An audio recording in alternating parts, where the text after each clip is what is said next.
Hit it. Hello. Hello. It is the first day of October. See how I made that rhyme? Happy October to you. October Cheers. 1st. Oh, wait, we're gonna cheers. My no logo Yeti. Clink. And my subtly branded Yetis. Hang on. I'm sorry. I gotta open a window. I'm going through something, but holy crap. Sean's having a hot flash. Yeah. I'm gonna have a little sip of my coffee. A coffee induced. It's because I'm not used to drinking coffee from a thermal mug. It's like really hot. It's so hot. Okay, now that Sean's over his Try hot that again. flash, I'm sorry. let's get back to it. So happy October. Happy And to episode you. 2. And to you. Thank you so much. And to you. Happy October, fans. Now, you're not going to be hearing this until mid-October because I got to get my shit together on how fast we get the edit done. But I think that's still pretty good.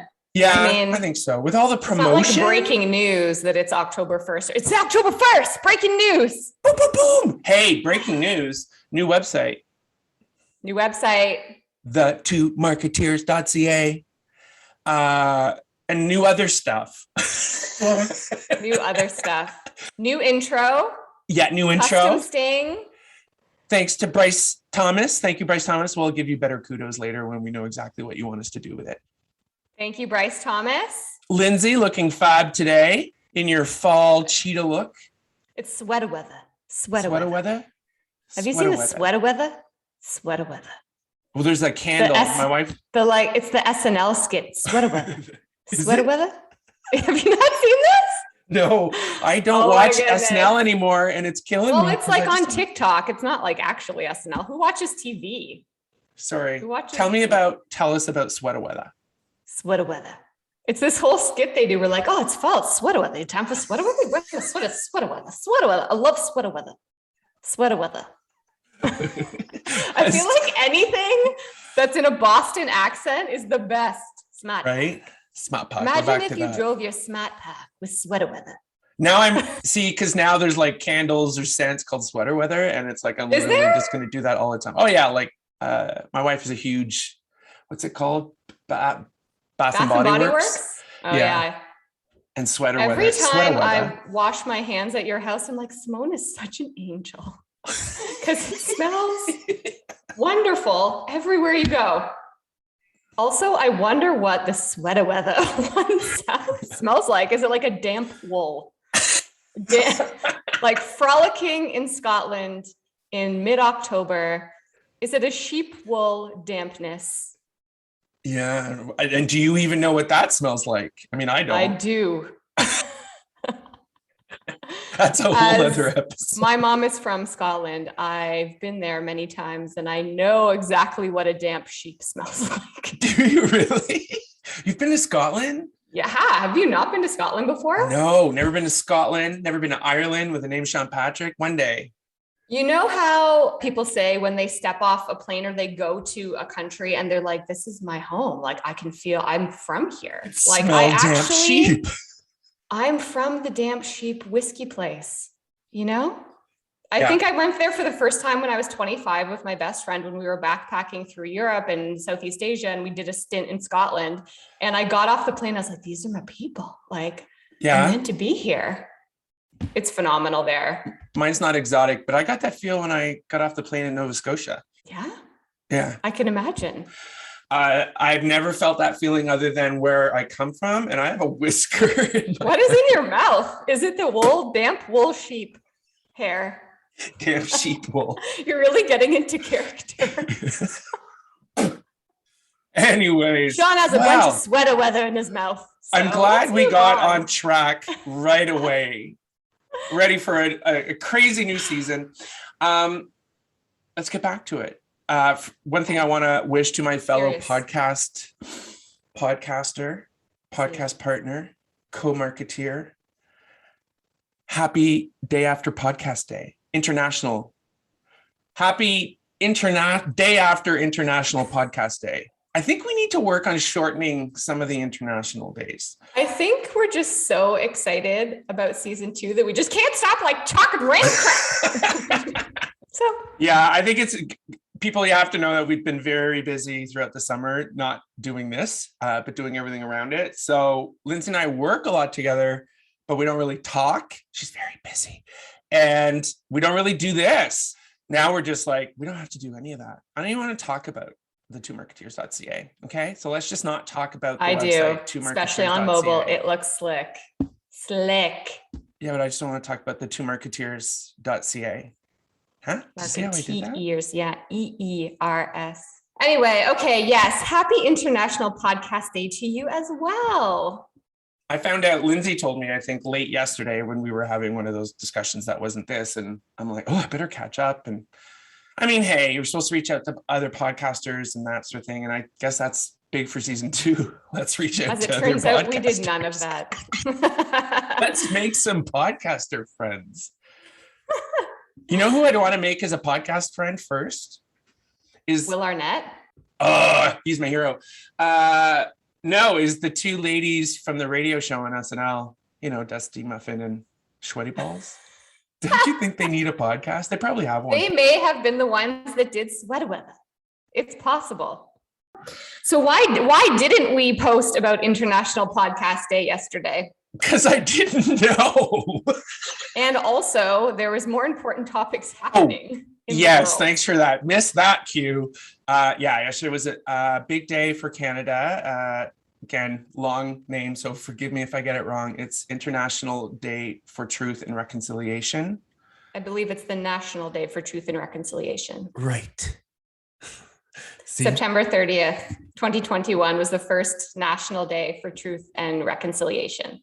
Yes, because it's Canada. It's Canada who's got a lot to make up for. Yes. That's why we weren't posting about silly things that don't matter when there's a lot that does matter. Yeah. And what is it? Every child matters. That's their hashtag, Every Child Matters. That's their campaign, their kind of key message. Yes. Got it. So, Lindsay, your idea, great idea. I think a lot of us were really kind of careful, as Canadians are, to kind of be like, okay, so how will it go? Especially from marketers like us, will it be done well? Will it be done right? Mm-hmm. We're very judgy. So we were very careful. And I think Lindsay has a great angle and found, actually, I will say, I wasn't seeing a lot on what brands were doing, but I think Lindsay nailed it with the article. So Lindsay, tell us about what you're all fired up about. Yeah, it's so funny because when we choose our topics, we try and do it like a week before. So we're like researching and blah, blah. And then as you see in our new promo reel, we throw everything out all of the time. I don't know why we even bother. So yesterday in Strategy Magazine, they published an article called "What is Corporate Canada's Place in Truth and Reconciliation Day? If brands want to commemorate the day without seeming like they're capitalizing, it may require a degree of honesty and change they are uncomfortable with." So I was like, yes, let's just talk about this, because I've been, and I think you were as well, Sean. I was kind of like looking around, seeing if anyone was talking about their point of view on this, seeing if there was any good articles or any like great examples that I could see in real time of brands doing something really good, or perhaps something not. I didn't see a lot. So when I saw this article, I was like, I love this article. I love the point of view that they kind of brought forth. So let's use this as kind of the foundation of our chat today, and then kind of move forward with that. I just love how that statement, me pausing, about just that discomfort. And I think that's what, when I read it, and that's what I was struggling with, was because I don't know if I have the sort of platform for which to create that discomfort. And I'm not even sure where that discomfort lies. And to be quite honest, I think a lot of that discomfort lies in each of us respectively. Right? Mm-hmm. But anyways, tell us about what strategyonline.ca did, because it was a really great article. Yeah, it was a great article. What people would do on this day has been bubbling under the surface for quite a while. Like I've been talking about it with my clients for months as we like plan social content calendars and things like that. So what they talked about in this strategy article, and we'll include it in our references, so you can take a look as well. It says, brands have good reason for not wanting to let the first Truth and Reconciliation Day on September 30 go by without acknowledgement. lest they be seen as not caring or doing their part to contribute to the goals of reconciliation. But treating it like another day on their marketing calendar will almost inevitably be seen as an opportunist attempt to capitalize on the conversation, be it for profit or a simple PR boost. My initial reaction to seeing brands clamoring to do something is to shut up and leave it alone, said Corey Pelletier. I'm going to say I probably butchered that. Pelletier, thank you. Principal at consultancy Core Communications and Marketing, who adds that the severity of what Indigenous communities have gone through, especially in recent months, should explain why he and many other people have that reaction. Yeah. People by and large don't appreciate what happened to the Indigenous population. That's changing, but we found our dead and keep finding them, and it's confirming things our people and our families knew about for so long. There's a point where it does feel like they are saying, we dug up more evidence of genocide. Sorry, no one listened to you. Please buy a t-shirt. Doesn't that just give you the chills? Like it's such a, I think to your point, Sean, just earlier, we're talking about the comfort level and being uncomfortable and figuring out your way to contribute to reconciliation. Like, a lot of people don't know what to do. And so they buy and wear the orange shirt, and it doesn't really go beyond that. But like, what does that mean? And what should people be doing? And especially like from our conversation, what brands should be doing? Yeah. Oh, there's so much there in what he just said. It like makes me uncomfortable. What I'll say is, I think I went in with sort of, I've done this before. I did this last year when we talked about Black Lives Matter and how I was underwhelmed and all that bubbled up to the top were the brands that didn't do it well. Right. What I will say, you know, Lindsay and I, and Lindsay keeps me on the rails with this, but our goal is to kind of look at things and kind of not judge them long-term, but to kind of look at, okay, but wait a minute, maybe that's not a bad thing that we didn't see much from brands because we're not ready. Brands aren't ready. So like we would be the first to crucify a brand for doing something bad. And I think that, you know, having time to think about it, this is the day after, I'm sort of like, okay, well, I'm kind of proud as a Canadian that we did that Canadian thing of being careful and kind of just letting the message get out there, letting the news channels do what they do best. It's probably not a brand's place to have a very strong stance or a strong message because like Lindsay said, the shit's still going on. And for us to kind of jump on top of it, or the brands to jump on top of it, is these are all terms Lindsay taught me. You know, it's the woke washing, or it's the tentpole moments, like all those kind of things where I feel like good on you, Canada, for not really blowing it and letting it be for the first time an official thing where everyone was speaking the same language. Right. Yeah. There is no protest that I can see against it, which there are some countries where, you know, that would be the bigger thing. Right. They would be justifying and protecting. And I mean, I don't want to speak for members, obviously, of the Indigenous community, but the one thing that I would say is that looking at like that statement and kind of in their shoes for one tiny second, it's like, I don't care if you're not ready. Like we are literally digging up mass graves of dead children from our communities. Like get ready and be ready, because there's got to be a major change that takes place. So we need to figure it out.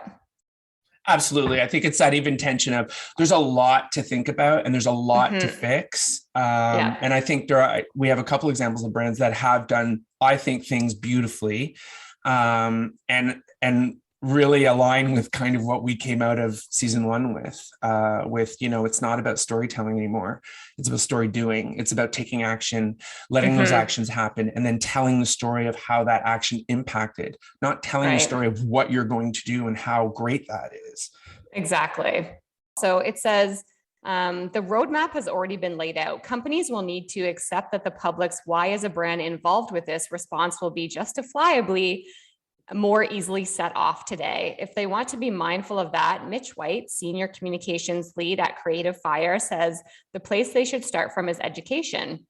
A lot of Canadians have grown up with Indigenous history being a section in a chapter in one social studies textbook, he says, adding that this is one of the rare occasions where raising awareness can actually be highly valuable. So White says a big thing that should serve as a guide is the Truth and Reconciliations Commission's calls to action. Call 92 directs the corporate sector to provide Indigenous people with opportunities, educate staff on the history of Indigenous people within Canada, consult with Indigenous peoples before undertaking economic development projects, and ensure Indigenous communities get long-term benefits from those projects. And then he also goes to say, and beyond that, calls 84 and 86 are directed at the media. While they were crafted with news outlets like CBC and APTN in mind, White says those also contain actions that are transferable to advertising, which is obviously, where we work, namely that they educate the Canadian public about the history of Indigenous people in Canada, the legacy of residential schools, and that stories reflect the full diversity of Indigenous communities today.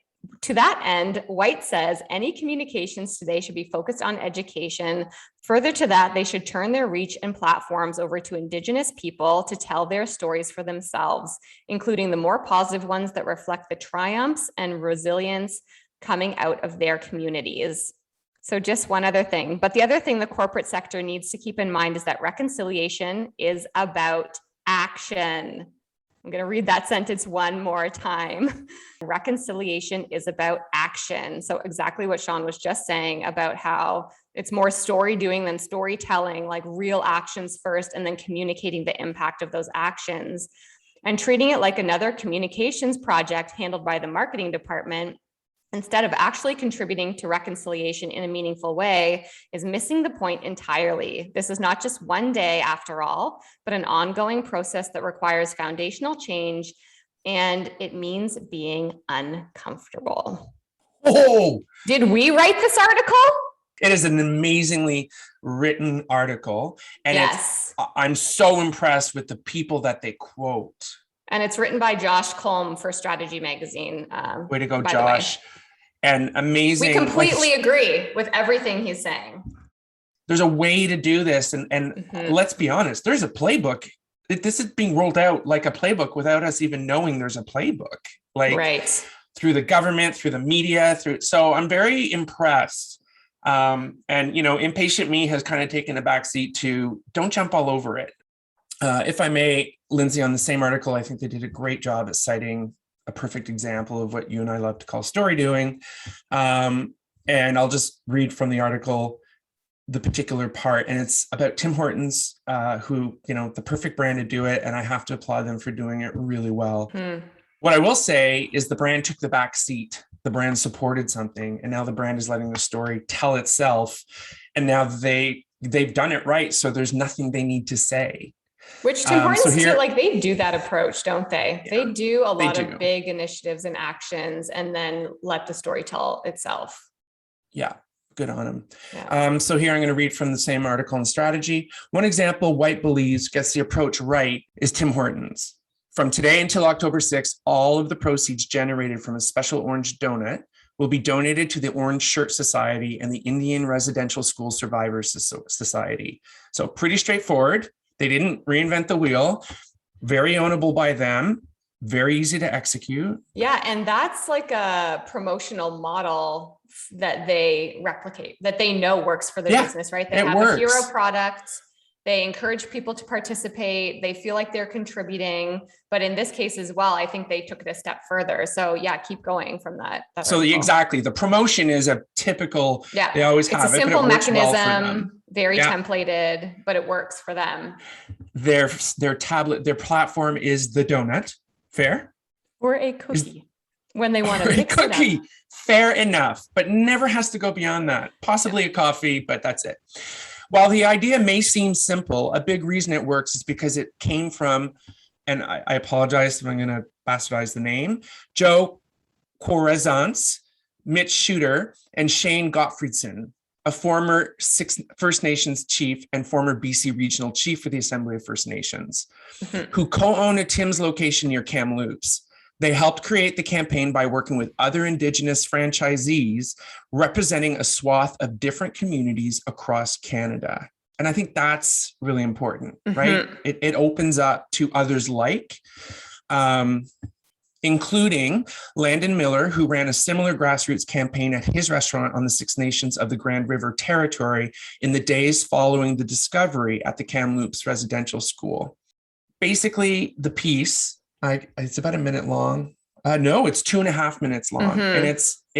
it is about the franchisee in particular. I believe it was Joe. No, it was Shane, talking about what they've done and how they pulled together, collaborated, and made this happen. Until from a first sort of standpoint of, they even talk about, since this has all been uncovered, seeing victims coming to their town, or seeing those associated with victims, and seeing the outpouring of support and emotion and curiosity to get out there to see the site. And it just is like, I got the tingles, but it's like, this had nothing to do with Tim Hortons other than Tim Hortons as a brand that creates, supports communities and brings people together, and empowers their franchisees to play that part in the community. I just think they told it beautifully. And I Yeah. think, again, that in particular, we'll send a direct link to, because to me, I applaud. No one did it better. And no one, and probably they probably recognized they had a high part to play, a very important part to Mm-hmm. play, that they would absolutely be one of those brands that couldn't let it pass. Yeah. Nor should Especially they. And I, because of the like breadth of their locations. So like compared to a lot of other quick serve restaurants or a lot of other, coffee places, like Tim Hortons has more locations, I think, across Canada than anyone else. I think in this article, it says they have 4,000, which is far beyond a lot of other brands. And so I think as a brand and as a restaurant and as kind of a meeting place, like Tim Hortons in these small communities ends up being kind of the meeting place.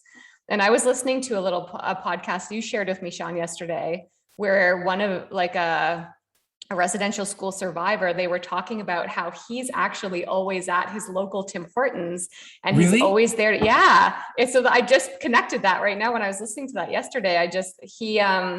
He's always at his local Tim Hortons, and they say he's always there to talk, and he's a cornerstone of the community, and he's always there to support other Indigenous community members as they, over their entire lifetime, try to work through the trauma that their communities have been through. So I'm just like, yeah, it is. Tim Hortons is one of those foundational brands, community by community, that really is that cornerstone for people and is there for people where they connect. It's like a connection spot. Right. And you know what? It's actually 4,000. What I recognized was that's only 4,000 that participated. Oh, I Right. wonder how So, many locations they have. oh, there she goes. But yeah, it was Sorry. really good. And I had some other things, and I'm sort of like, you know what? Let's just do our cheers. Can you lift your coffee mug? Let's cheers Tim Hortons. Appropriately with coffee, but not Tim Hortons coffee. Clink. Thank you, Tim Hortons, and thank you, franchisees who made this happen and Mm-hmm. told the story of story doing, that actually, when you listen to it, you don't want to find out more about that. You want to explore more about the community and those impacted and how it affects them today. And I think it's not about going back into history and taking back what you've done. It's about letting history inform you about what we can do now. And I think that that's what they've done, because there's a lot, we can never get enough to understand what a horrible, horrible time that was. What I will say from a media message is, with everything that came on, it was so clear that the education was number one. It was about educating. It wasn't about taking a stance. It was about humbly, as Canadians, coming together and understanding what the truth was. And as we go, like Lindsay said, reconciling, but understanding that reconciliation is a long process. Mm-hmm. So it's that it's that discomfort we have to face, and face the discomfort. Don't react to it, face it. And I, typically Lindsay 180s me, where I'm like, wow, I'm really underwhelmed, I'm really disappointed. And I'm sort of like, you know what? This is a first. And I think we're doing it in the true Canadian way. And I'm very proud of the industry for doing this. I mean, it's part of our job as well to advise brands on how to change and think about change and how to participate or not, and what their approach could be to like sharing their initiatives during times like these. So I think it's just really interesting for us to see, you know, the recommendations that we've made and what other brands are doing and all of that kind of stuff. And before we kind of sign off from this episode, I did want to share something that's so interesting that I thought that people can actually do just as a person, if you're listening to this, to kind of inform yourself, because I didn't even know this existed till yesterday when my husband told me that he was doing this. So as part of their company, that he works for, they are really big on education as these societal issues come forward. So he's doing this course about Indigenous Canada that's offered by the University of Alberta. So again, we'll leave this link in if anyone's personally interested in going and taking this course. This course, it says Indigenous Canada is a massive open online course from the Faculty of Native Studies that explores Indigenous histories and contemporary issues in Canada. So I believe this kind of rolls out with 12 different modules, and it's really about educating yourself on the past, the history, and the situations and kind of modern day issues that Indigenous Canadians are going through. But anyways, we'll leave that in the link, and I think it's really great for people to, as just a person and not even a brand, but a great place to start. Just to learn more so that you can figure out a great way to start participating.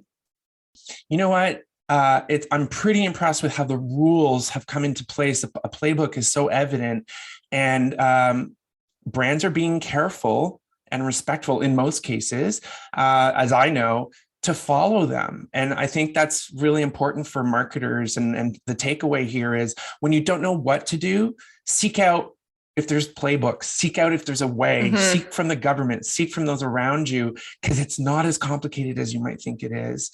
And the last thing I'll say is this is a great opportunity for brands, all of us, to really start facing the discomfort and don't do anything about it. Just start understanding that that's an uncomfortable feeling. Yeah. And from that will come sort of solutions that you'll think about, but take your time, get comfortable with the truth, and then reconcile as you go. Yeah, I think that's just kind of what that strategy Strategy Magazine article says as well, like focus on education personally at the corporate level with your employees, and then use your platforms and your voices to be able to help educate as well and drive awareness, but also bring forward the voices of the Indigenous community to share that. Yeah, message isn't yours. The message is yours to share, right? The platforms are yours. That's kind of why we're using our podcast as well, as to be able to even just drive a little bit more awareness in some things brands are doing and some things that you can do personally. So we hope that at least in a tiny way,